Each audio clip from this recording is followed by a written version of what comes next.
ambarin'ny mpanakanto.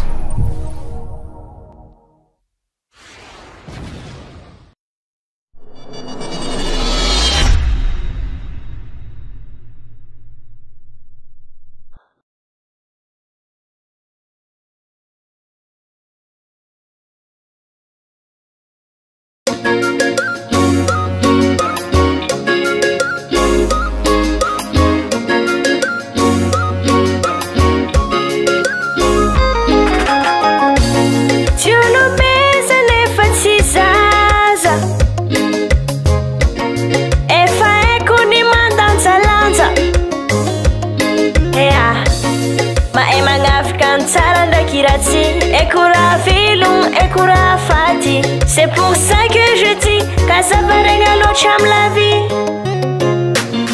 Ne sois pas paresseux, deviendras-tu dangereux.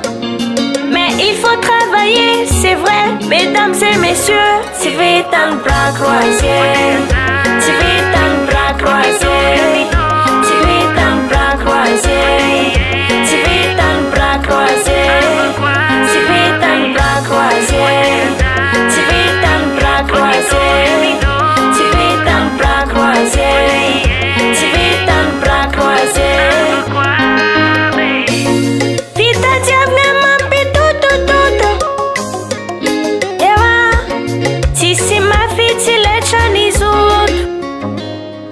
Ea, ma hasua avio ma finaricha. Kote anzare ti mensi mi ariche. Tanje ma casa mangi na lela mangangi. Ne sois pas paresseux, deviendras-tu dangereux.